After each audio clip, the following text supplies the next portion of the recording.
Le titre, Covid-19, les contaminations repartent à la hausse dans plusieurs pays européens et africains. Le gouvernement alerte et interpelle. Au terme du Conseil des ministres de ce jeudi, Ousseini Tamboura a lancé un appel à un respect scrupuleux des mesures barrières malgré la campagne de vaccination en cours. Le Burkina vient de recevoir plus de 150 000 doses du vaccin Johnson & Johnson. Du matériel roulant, dont des ambulances, mais aussi des drones, entre autres, l'Union européenne apporte un appui à l'équipement des forces de défense et de sécurité burkinabè, de quoi renforcer les capacités opérationnelles des troupes dans la lutte contre le terrorisme et la grande criminalité. Et puis sport, à J-1 de la cérémonie officielle d'ouverture des Jeux Olympiques de Tokyo, nous vous proposons ce soir le portrait de l'un des athlètes qui représenteront le Burkina, Marthe Yasmine Koala s'aligne sur le 100 mètres haies et l'heptathlon. Vous verrez notamment ses récentes performances. Bonsoir, merci de nous suivre. Conseil des ministres, ce 22 juillet, deux sujets ont retenu l'attention. D'abord, lutte contre la Covid-19.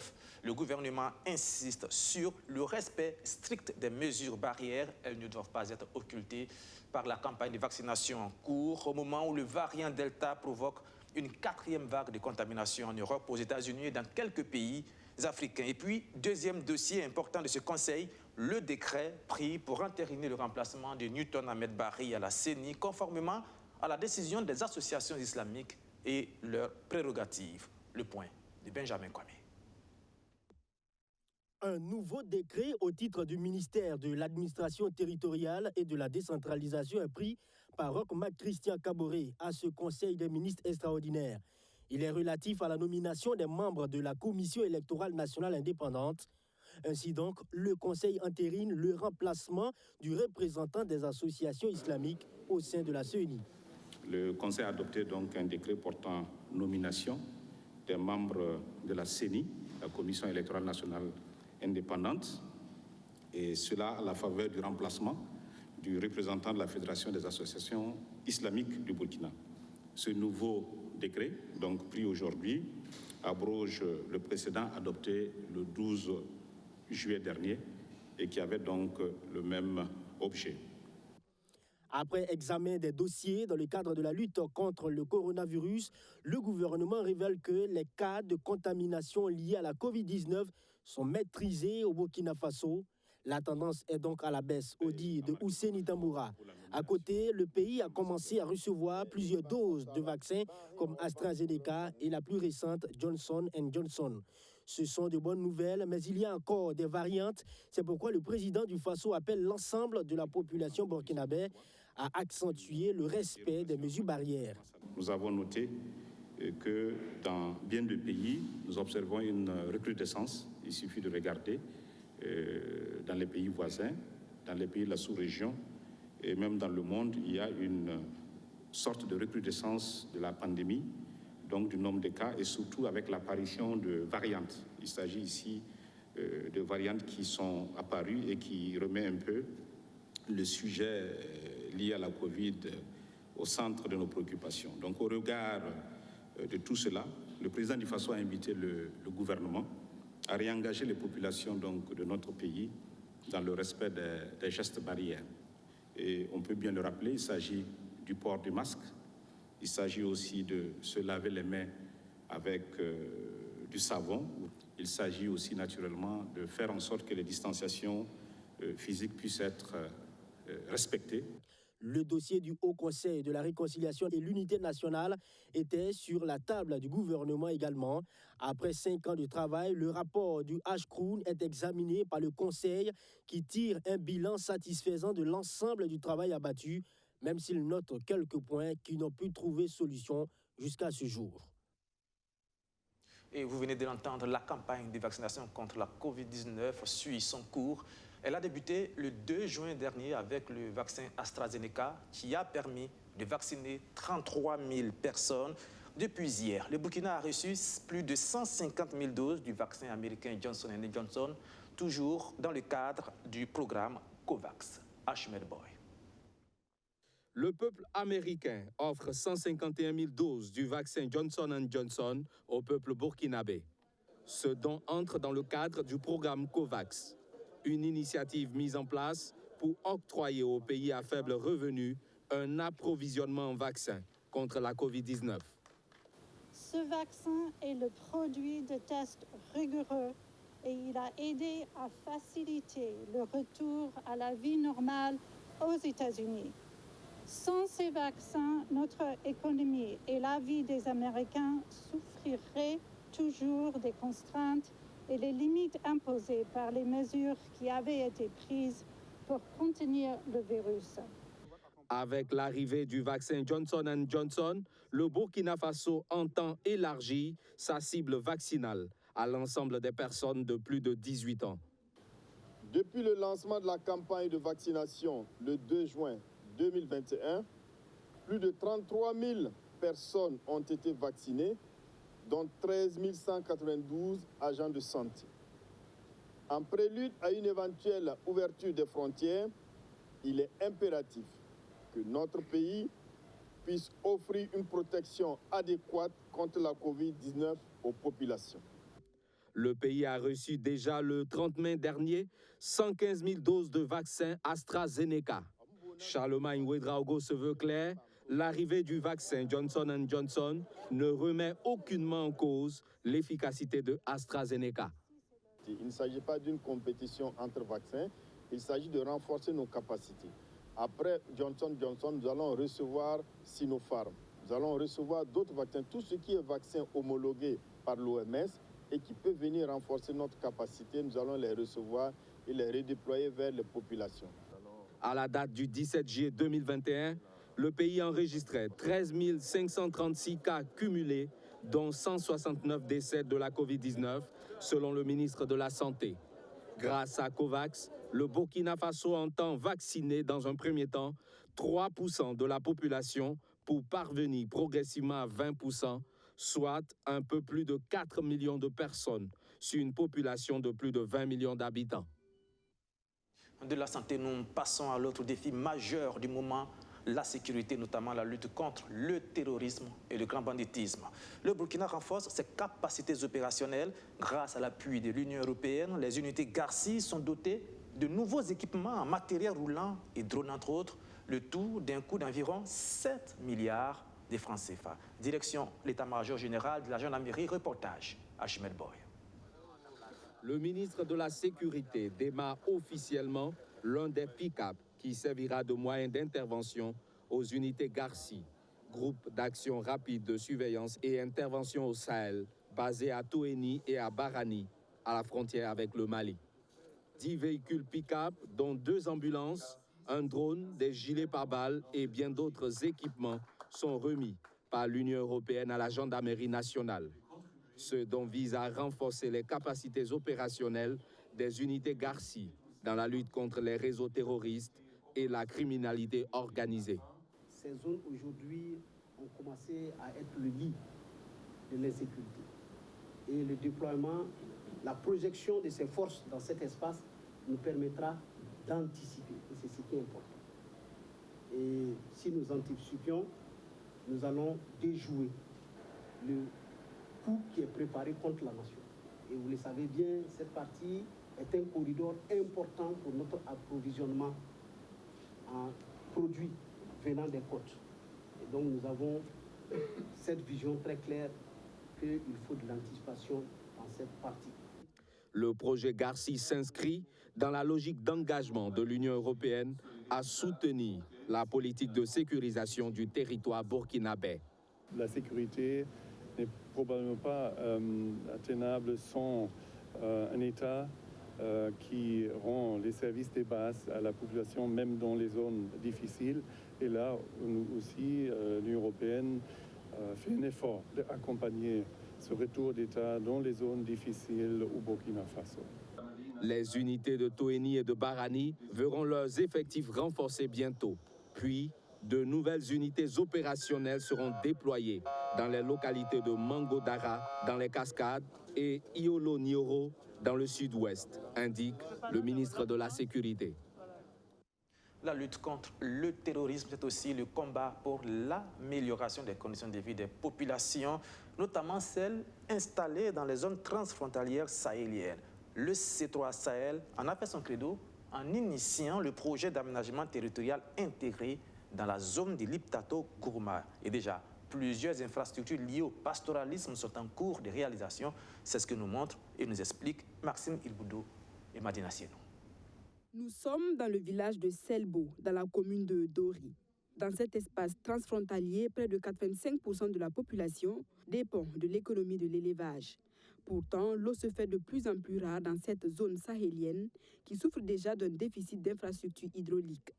Cette difficulté d'accès à l'eau est aggravée par les conflits et l'insécurité. À travers le projet d'aménagement territorial intégré, le C3 Sahel veut combler les insuffisances en matière d'infrastructures sociales et économiques. Ce bouli, en cours de réalisation, a une capacité de 15 000 m3. Il permettra de récupérer les eaux de ruissellement en vue d'augmenter la capacité de stockage en eau pour abreuver les animaux. Maintenant, nous sommes sur la phase de réalisation. Nous avons déjà fait les fonds. Maintenant, il reste après à tirer les tableaux. Maintenant, la façon dont l'eau va venir ici, l'eau vient naturellement en question, en fait. Voilà, il n'y a pas de canal à réaliser en tant que tel. Voilà, mais on va faire une rampe juste pour permettre aux animaux de pouvoir s'abreuver naturellement. En plus de ce bouli, 2 autres de même capacité seront également réalisées pour maintenir les transhumants qui éprouvent des difficultés à se déplacer au regard de l'insécurité. Le projet prend aussi en compte la réalisation de 5 forages pastoraux et 3 parcs de vaccination modernes. Il faut vraiment une infrastructure qui permet vraiment la contention des animaux, voilà, pour vraiment mener le travail. Voilà, donc ce parc-là va vraiment permettre en tout cas de sécuriser celui qui mène l'activité, de sécuriser également les animaux. L'environnement, l'alimentation des aliments à bétail, il y a aussi la santé animale qu'il faut prendre en compte à ce niveau aussi.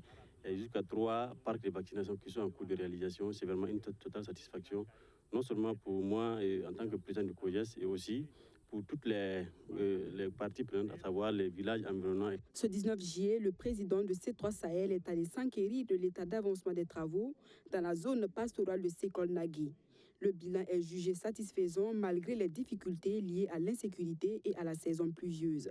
Le taux de mise en œuvre du projet est de 63,35%. Je suis assez satisfait de ce que nous avons pu constater sur le terrain, qui est en adéquation avec les rapports qu'on avait reçus avec le bureau d'études. C'est des travaux qui ont démarré il y a à peine un mois, dans des conditions très difficiles. C'est une zone pastorale qui est dans un couloir de transhumance qui va du Mali au Niger et au Burkina. Et c'est une zone qui est très utilisée par les éleveurs de toute cette zone, au niveau même de ces différents pays. Il était important de réaliser ces investissements pour favoriser l'activité de pastoralisme. Financé à hauteur d'1 milliard de francs CFA par l'Union économique et monétaire ouest-africaine, le projet d'aménagement territorial intégré est initié par le G5 Sahel et le C3 Sahel.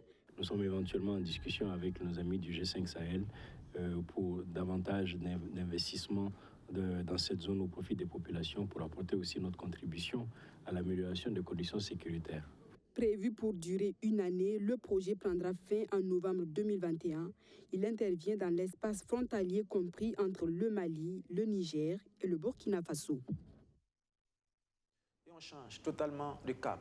Le MAEP sensibilise la jeunesse sur la lutte contre la corruption. Eh bien, les étudiants de l'université Nazi Boni de Bobo-Dioulasso ont eu droit à un véritable cours sur le sujet animé par le contrôleur général d'État lui-même, le professeur Luc Marius Ibriga. Les détails avec Majid Bakoua. Sensibiliser les étudiants de l'université Nazi Boni sur la citoyenneté responsable et la lutte contre la corruption au Burkina Faso, c'est l'objectif de cette conférence publique. Le conférencier, le contrôleur général de l'État, Luc Marius Ibriga, a expliqué aux participants la contribution de la jeunesse à la prévention et à la lutte contre la corruption. Je pense que cette conférence doit ramener les jeunes à leurs responsabilités et aussi interpeller la responsabilité des adultes. Parce que ce sont les adultes également qui doivent montrer un leadership positif pour amener les jeunes à avancer sur le chemin de l'intégrité et de l'honnêteté. Cette conférence est l'initiative du MAEP, le mécanisme africain d'évaluation par les pairs, en collaboration avec l'université Nazi Boni.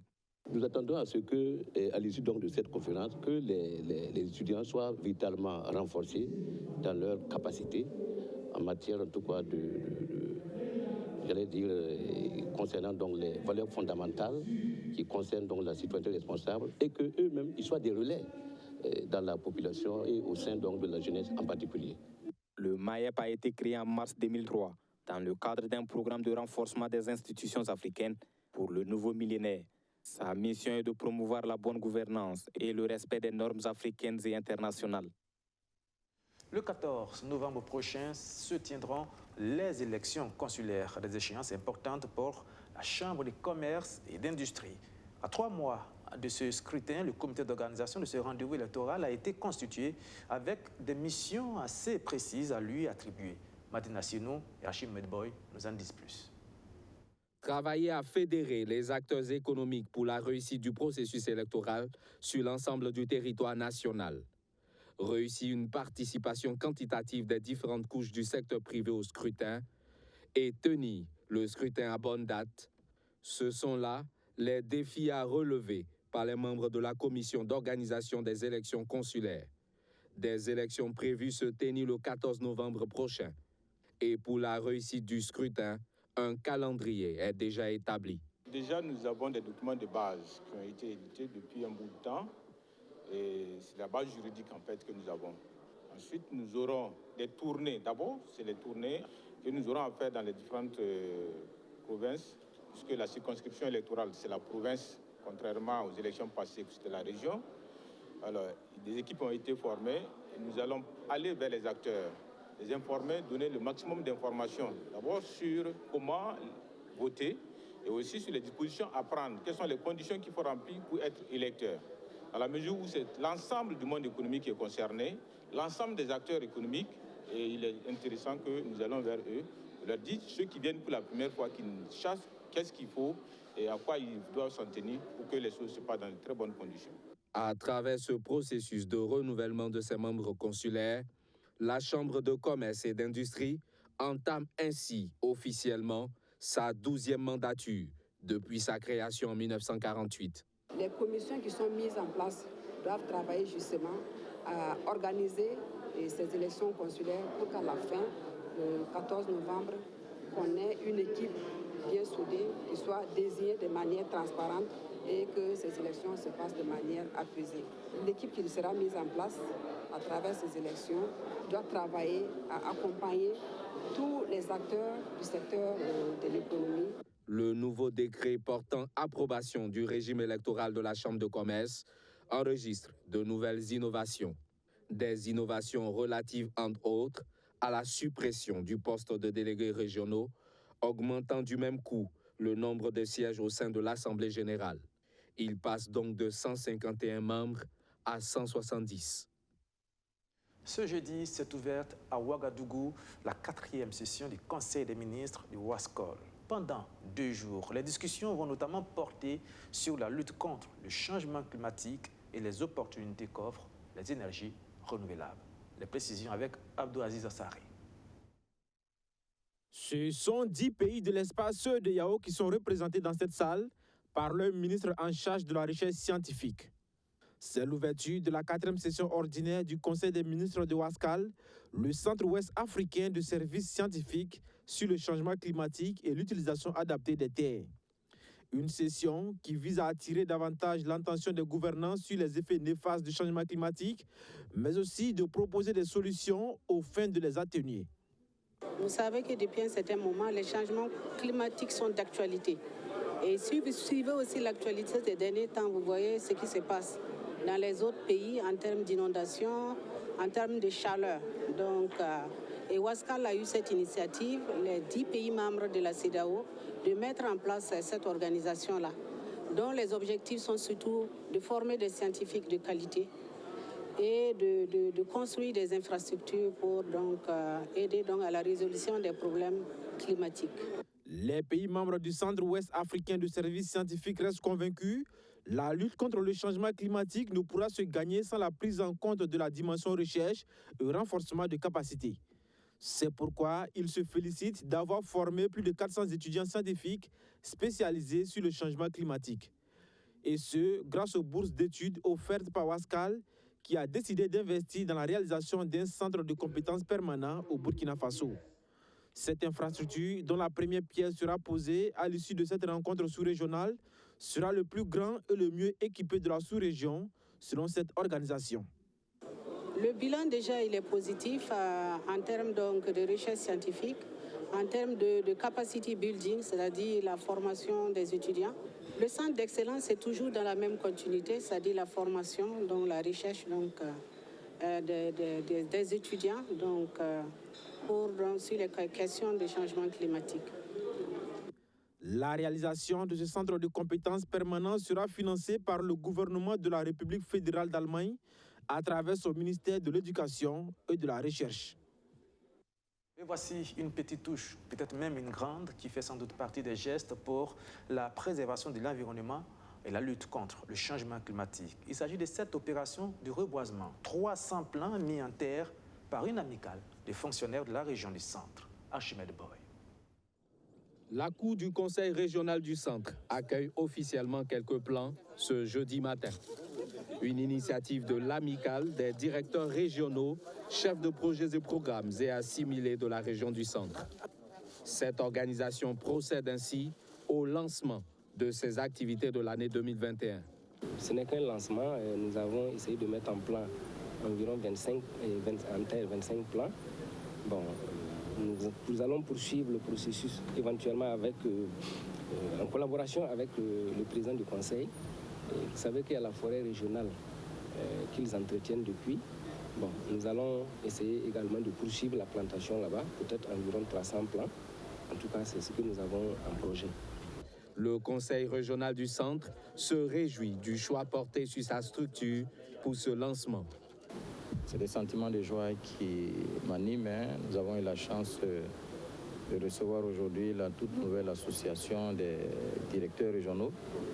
Il faut le rappeler, sont nos premiers collaborateurs dans la région, même si ils n'ont pas les bureaux au sein du siège. Qui ont choisi de venir ce matin pour le lancement officiel de reboisement, de plantation d'arbres.